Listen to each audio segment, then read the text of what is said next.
사람들에게는 다들 누구나 장단점을 가지고 있습니다. 장점이 있으면 단점이 있고, 특히 또 어떤 부분에 대해서는 정말 취약하고 연약한 부분을 가지고 있습니다. 그러면 안 되는 줄 알면서도 쉽게 넘어지기도 하고 또 쓰러지기도 하는 것이 우리 인간의 본 모습입니다. 오늘 본문을 보면 아브라함이 또다시 자기 아내를 누이라고 속입니다. 창세기 12장에 한 번 이런 잘못을 했다면, 똑같은 잘못을 했다면 두 번 다시 이런 잘못을 하지 않아야 하는데, 오늘 본문을 보면 창세기 12장과 비슷한 상황이 되자 그때처럼 또다시 아내를 팔아서 자신의 목숨을 부지하려고 합니다. 처음 한 번은 그럴 수 있지만 또다시 이런 파렴치한 일을 저지른다는 것이 도저히 이해가 되지 않는 것이죠. 여러분, 도대체 왜 아브라함은 이 똑같은 실수를 반복하는 것일까요? 이것은 실수가 아니죠. 너무나 명백한 잘못입니다. 그런데 오늘 본문을 보면 몇 가지 이해되지 않은 부분들이 있습니다. 첫 번째는 사라의 나이와 미모입니다. 창세기 17장에 아브라함의 나이를 몇 살로 소개하죠? 99세로 소개합니다. 그 당시 사라의 나이는 89세가 되죠. 아무리 사라가 미인이라 할지라도 89세의 노인인데 그랄 왕이 아내로 맞이한다는 것 자체가 상식적으로 이해가 되지 않습니다. 이렇게 아비멜렉이 사라를 아내로 맞이한 것에 대해서 한 두 가지로 생각할 수 있는데요. 첫 번째는 제가 방금 말씀드린 것처럼 사라의 미모 때문입니다. 나이가 많음에도 불구하고 사라가 여전히 아름다웠던 것이죠. 어떤 분은 사라가 방부제 미인이 틀림없을 것이라고 말씀하시는 분도 있습니다.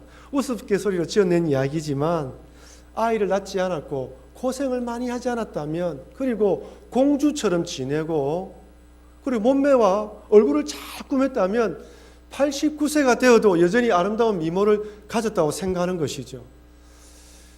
확인이 되지 않습니다. 어쨌든 아름다운 미모가 있다 생각하는 것입니다. 두 번째는 사라의 미모 때문에 결혼한 것이 아니라 정략 결혼으로 보는 것이죠. 그랄 땅에 들어온 아브라함의 식솔은 결코 적은 숫자가 아닙니다. 그리고 아브라함이 북방의 연합군을 쳐들어가서 롯과 소돔 사람들을 다 구출해냈다는 그 영웅담은 이미 온 지방에 퍼졌습니다. 그런 아브라함이 자기 땅에 들어왔다니까 동맹을 맺으면 어떻게 됩니까? 더 힘이 강해지는 것이죠. 동맹의 차원에서 사라를 후궁의 한 명으로 받아들인 것입니다. 하지만 그럼에도 불구하고 아무리 정략 결혼일지라도 나이 많은 사라를 후궁으로 받아들인다는 것과 함께 또 4절에 보면 아비멜렉이 하나님께 그 여인을 가까이 하지 않았다고 말합니다. 아비멜렉이 잠자리를 하려는 의도가 있었음을 볼 수 있는 것이죠. 그러니 나이가 89세나 된 사라가 여전히 매력적인 여인인지에 대해서는 여전히 미스터리로 남아 있습니다. 어쨌든 이 사라에 대해서는 이렇습니다. 이해가 되지 않는 것이죠. 둘째, 아브라함의 믿음 없는 행동입니다. 어떻게 아브라함이 또다시 사라를 누이라고 속일 수 있단 말입니까?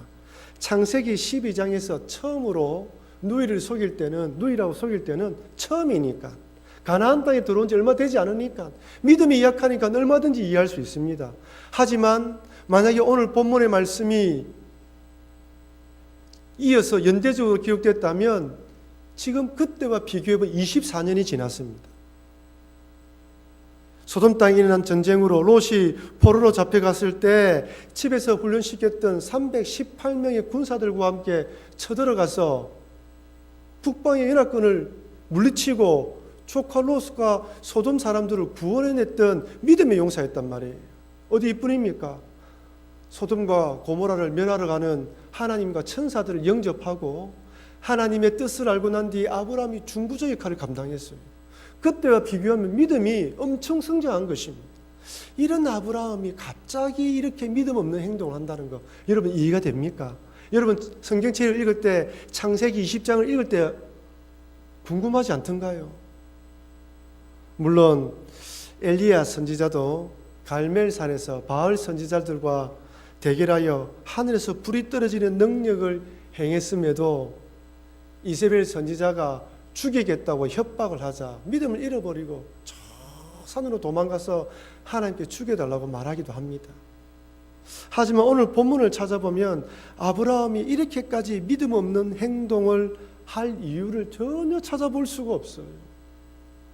그래서 어떤 학자는 창세기 20장 이 사건을 연대기적으로 기록한 것이 아니라 창세기 12장 그 사건 이후에 얼마 있지 않아서 이런 일을 또다시 아브라함이 행한 것이 아닌가 추정하기도 합니다. 하지만 알 수가 없어요.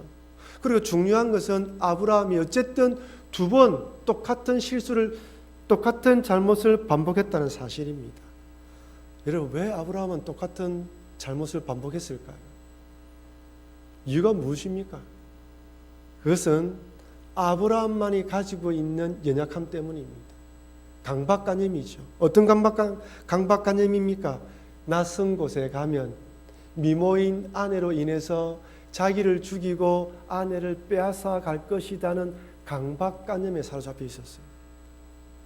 아브라함이 어디서 이런 강박관념을 가지게 되었는지는 모르겠지만 낯선 곳에 가면 불안과 두려움으로 하나님에 대한 믿음도 신앙도 다 잃어버린 것입니다.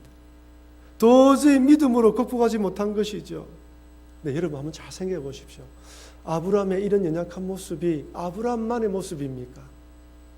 어찌 보면 아브라함의 이 모습을 통하여 우리들의 모습을 찾아볼 수가 있습니다. 우리들도 살아가다 보면 아무리 신앙훈련을 많이 받고 오랫동안 신앙생활을 했음에도 불구하고 이 육신의 몸을 입고 있기 때문에 우리 각자 나름대로의 연약한 부분이 있습니다.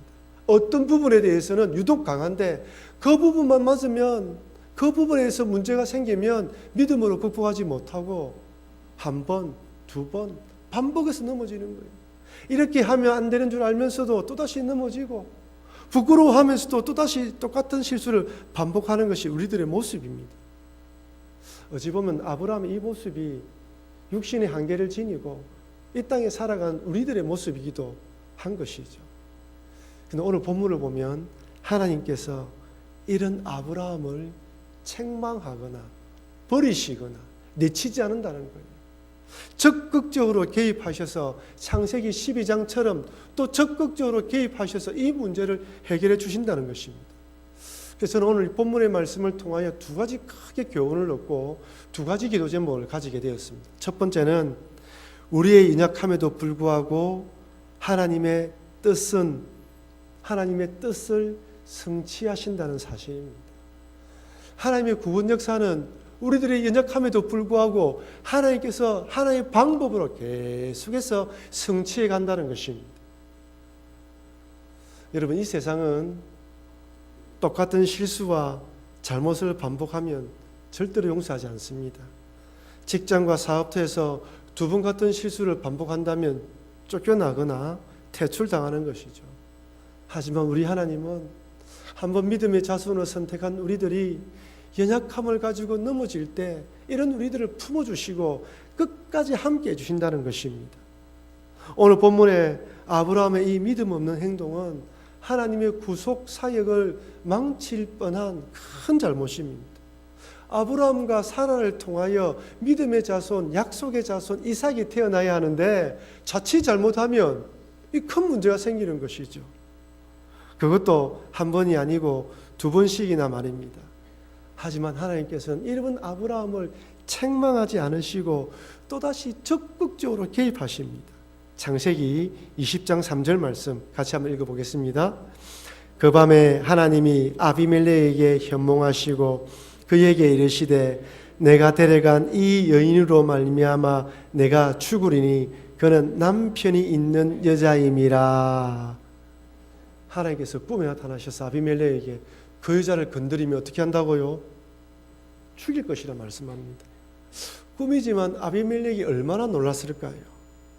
하나님께서 나타나셨다는 그 자체만으로도 놀랐지만은 사라가 남편이 있는 여인이라는 그 자체만으로도 더 깜짝 놀랄 수밖에 없는 것이죠. 아비멜렉은 아브라함이 자신의 누이라고 말했고, 또한 사라도 그렇게 말했기 때문에 자신은 잘못이 없다고 말합니다. 또한 사라를 가까이 하지 않았다고 결백을 주장합니다. 결국 아브라함의 믿음 없는 행동이 아비멜렉을 죄짓게 만들고 집안 전체에 하나님의 진노가 임하게 만들 뻔했던 것이죠. 그래서 여러분, 제가 여러분이 질문을 하나 하겠습니다. 하나님께서 언제 아비멜렉 꿈에 나타나신 것일까요? 결혼하고 첫날 밤에 나타나신 것일까요? 아니면 며칠을 지난 것일까요? 아비멜렉이 사라와 결혼한 첫날 밤일까요? 보통의 경우 혼례를 행한 후 신혼 첫날 밤을 보내기 마련인데 아비멜렉이 사라를 가까이 하지 않았다고 말합니다. 그러니 첫날 밤은 아니죠. 좀 시간이 지난 것이에요. 그렇다면 왜 아비멜렉은 사라와 결혼하고 난 뒤에 첫날 밤을 보내지 못한 것일까요? 이에 대한 힌트를 18절에서 제공해 줍니다. 창세기 20장 18절입니다. 여호와께서 이방에 아브라함의 아내 사라의 일로 아비멜렉의 집의 모든 태를 닫으셨음이더라. 여기서 아비멜렉의 집의 모든 태를 닫으셨다는 것은 여성들만 임신하지 못하게 만들었다는 것이 아니라 아비멜렉, 남자들의 생식기에도 문제가 있게 만들었다는 거예요. 한마디로 생식과 관련된 질병을 보내어서 잠자리를 하지 못하게 만든 것입니다. 이런 차에 하나님께서 꿈에 나타나셨으니 아비멜렉이 얼마나 놀랐겠습니까? 한번 자다가 꾸는 꿈으로 생각하지 못하는 것이죠. 이처럼 하나님께서는 아브라함의 연약함에도 불구하고 적극적으로 개입하셔서 하나님의 구원 사역, 하나님의 뜻을 성취해 나갑니다. 여러분, 우리들도 이 땅에 살아가다 보면 아브라함처럼 한두 가지 연약한 부분이 있습니다. 그렇다고 제가 그 연약한 부분이 있기 때문에 그렇게 살아가자고 말씀드리는 것이 아닙니다. 면죄부를 주는 것이 아니에요. 그런 연약함에도 불구하고 하나님은 우리를 여전히 인도하고 계신다는 것을 말씀드리는 것입니다. 아브라함이 낯선 곳에만 가면 아내 때문에 자신을 죽일지 모른다는 강박관념으로 믿음을 잃어버렸던 것처럼 우리들도 이런 아킬레스건이 있을 수 있습니다. 그러나 그럼에도 불구하고 하나님은 하나님의 뜻을 이루어간다는 것을 믿으시는 여러분과 제가 되길 바랍니다. 세상에서는 우리가 반복하는 실수를 용납하지 않지만은 하나님 안에서는 얼마든지 용납될 수 있고 또 받아주신다는 것이죠. 고난주간 특별 새벽 기도하면서 제가 마가복음에 대한 부분을 가지고 설교를 했는데요. 그때 마가 요한에 대해서 한번 말씀을 드렸습니다. 마가 요한은 예수님께서 군병들에게 잡혀갈 때 뻘거벗은 채 도망친 청년으로 추정되고요. 그리고 바나바와 바울이 선교 여행을 떠날 때 수행으로 함께 동참했던 사람이었습니다. 하지만 중간에 이 여행을 마치지 않고 중간에 예루살렘으로 도망쳐 왔던 인물입니다. 한 번씩 아니라 두 번씩이나 믿음의 자리에서 도망친 인물이었던 것이죠. 그런데 이런 그를 하나님께서는 버리지 않으시고 결국에는 베드로의 통역관과 수행으로 보내어서 사역을 잘 감당하게 만들었습니다. 두 번씩이나 사명의 자리에서 도망쳤지만 결국에는 사명을 감당할 수 있는 기회를 주었던 것이죠. 하나님은 우리들의 연약함에도 불구하고 여전히 하나님의 방법으로 하나님의 뜻을 성취해 가십니다. 그러니 나의 부족함, 연약함, 반복되는 실수와 잘못에도 불구하고 하나님께서는 하나님의 뜻을 성취해 간다는 것을 믿으시면서 나아가시는 여러분과 제가 되기를 바랍니다. 우리가 살아가다 보면 실수를 많이 있지 않습니까?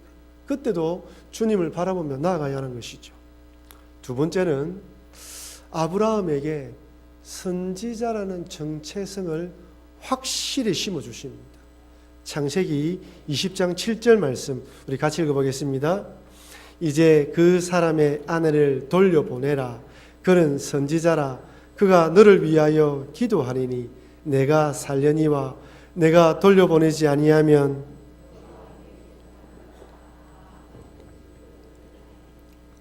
아멘. 이제 그 사람의 아내를 돌려보내라. 그는 누구라고요? 선지자라고 이야기해요. 여러분, 이 세상을 살아가는 우리들은 세 가지 시선을 매일 접하고 살아갑니다. 첫 번째는 세상이라는 관점에서 우리를 바라보는 시선입니다. 세상은 철저하게 학력, 경력, 자격으로 우리를 판단합니다. 어느 대학을 나왔고 어느 직장을 다니고 있으며 연봉이 얼마이며 어느 아파트에 살고 있으며 어떤 지위를 가지고 있느냐에 따라서 우리를 판단하는 것이죠. 그렇다면 그랄 땅에 들어온 아브라함을 여러분 세상적인 관점에서 한번 살펴보십시오.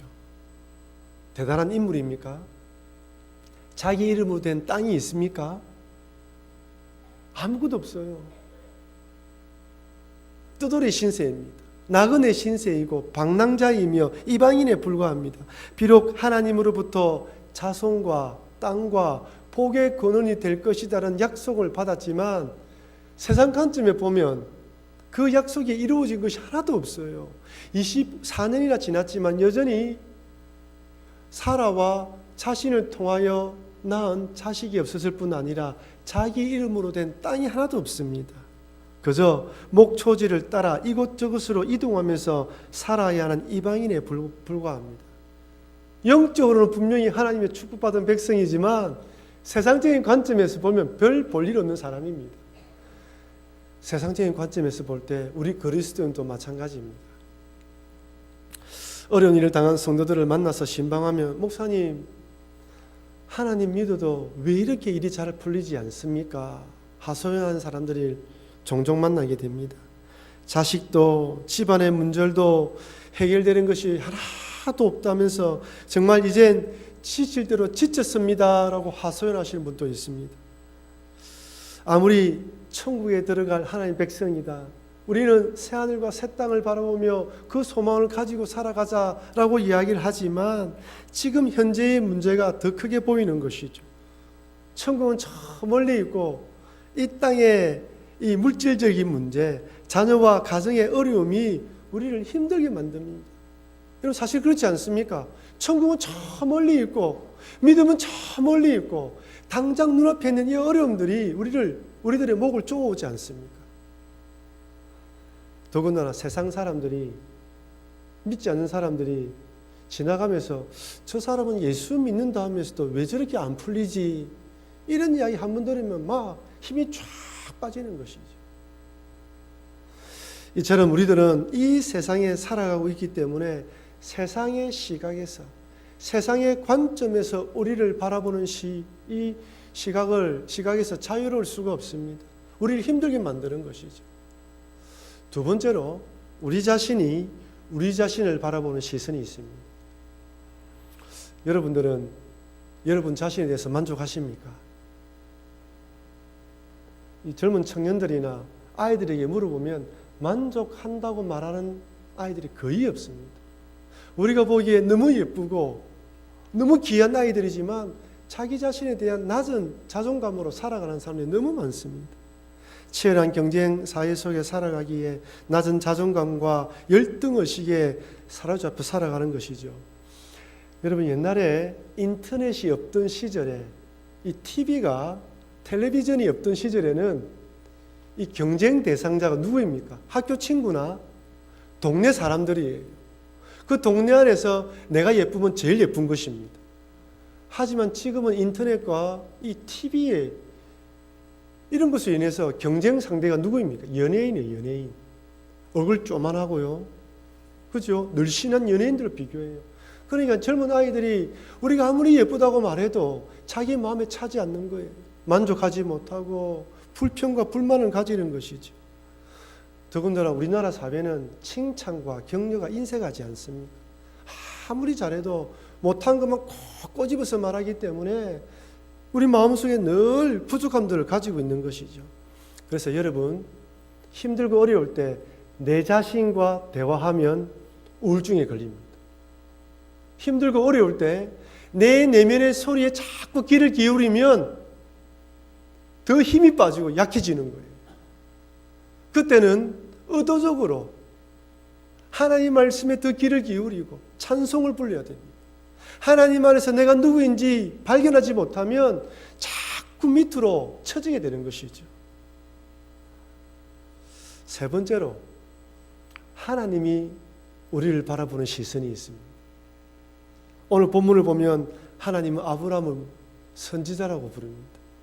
세상적인 관점에서 볼 때 아내를 누이라고 속이는 파렴치한 남자이고, 아브라함 자신도 아내를 누이라고 속이고 얼마나 자책하고 부끄러워하면서 자신에 대해서 참 불만을 가지고 있는 이 시기에 하나님은 아브라함을 그럼에도 불구하고 뭐라 부른다고요? 선지자라고 부릅니다. 그리고 아브라함이 기도할 때 기도가 응답되게 함으로 진짜 선지자라는 것을 증명해 보입니다. 창세기 20장 17절 말씀 우리 같이 읽어보겠습니다. 아브라함이 하나님께 기도하며 아브라함이 아비멜렉과 그의 아내와 여종을 치료하사 출산하게 하셨으니. 여러분, 좀 성령 충만하고 믿음이 좋을 때 선지자라고 말해주고 기도하고 병이 나면 얼마나 힘이 나겠습니까? 도저히 선지자라고 말할 수 없는 이 시기에 하나님께 나타나셔서 아브라함이 선지자라고 말해주고 또 아브라함이 기도하니까 병이 낫게 만들어 주었어요. 이렇게 기도하면서 응답되자 여러분, 아비멜렉이 놀랐을까요? 아브라함이 더 놀랐을까요? 제가 생각하기에는 아브라함이 더 놀랐을 것 같아요. 이렇게 믿음 없는 행동을 했음에도 불구하고 이런 기적이 일어나나? 나는 믿음이 없다고 생각하고 있는데 그럼에도 불구하고 하나님이 우리를 이런 시선으로 바라보고 있구나. 제가 생각하기에 아브라함이 이 경험을 통하여서 하나님이 낯선 땅으로 나를 보내는 것은 선지자로서 그들을 위해서 기도하고 하나님의 복을 전하는 사람으로 나를 보내었구나라는 것을 확신했을 것입니다. 여러분, 그 이후에는 아브라함이 또다시 아내를 누이라고 속였다는 기록이 없잖아요. 이제는 기록도 세해졌겠지요. 제가 생각하기에는 이 사건을 통하여 아브라함 이 강박관념에 대해서 극복하지 않았나 생각을 가지게 됩니다. 하나님이 아브라함을 선지자로 보냈던 것처럼 동일하게 하나님은 우리를 어떻게 봅니까? 베드로전서 2장 9절 10절 말씀 우리 다 같이 한번 읽어보겠습니다. 그러나 너희는 택하신 족속이요 왕같은 제사장들이요 거룩한 나라요 그의 소유가 된 백성이니 이는 너희를 어두운 데서 불러내어 그의 기이한 빛에 들어가게 하신 이의 아름다운 덕을 선포하게 하려 하심이라. 너희가 전에는 백성이 아니더니 이제는 하나님의 백성이요 전에는 긍휼을 얻지 못하였더니 이제는 긍휼을 얻은 자니라. 아멘. 너희는 택하신 족속이요 왕같은 제사장들이요 거룩한 나라요 그의 소유가 된 백성이니 이는 너희를 어두운 데서 불러내어 그의 기이한 빛에 들어가게 하신 이의 아름다운 덕을 선포하게 하려 하심이라. 저는 오늘 여러분들이 직장과 가정과 사업터에서 어떤 삶을 사는지 모릅니다. 선지자로서 제사장으로 살았는지 어떤지 알지 못합니다. 아니면 세상적인 관점에서 참 힘들게 살았는지도 모릅니다. 오늘 이 밤에 오셔서 이 말씀을 들을 때 내가 누구인지, 하나님이 나를 어떤 관점으로 바라보고 있는지 하나님이 보시는 관점에서 나를 바라보고 기도하고 달려가야 한다는 것입니다. 하나님께서 우리들을 세상에 남겨두신 것은 왕같은 제사장으로 우리를 구원한 하나님의 아름다운 덕을 선전하기 위해서라고 분명하게 말씀합니다. 그러니 이 역할을 잘 감당해야 된다는 것이죠. 사랑하는 성도 여러분, 우리들이 아무리 강한 척, 믿음이 좋은 척 하지만 연약한 육신의 몸을 입고 있기에 한계가 있습니다. 그래서 때로는 아브라함처럼 어처구니 없는 잘못을 반복할 수도 있는 것이죠. 하지만 이런 우리들을 하나님께서는 불쌍히 여기시고 적극적으로 개입하셔서 하나님의 구원 역사를 이루어 가신다는 것을 절대로 잊지 마시기를 바랍니다. 또한 하나님께서는 이런 아브라함을 선지자로 보내셨던 것처럼 우리들도 택하신 족속으로 왕같은 제사장으로 보내신다는 것을 잊지 마시고 이 믿음으로 세상을 축복하며 살아가시는 여러분과 제가 되길 주의 이름으로 축원합니다.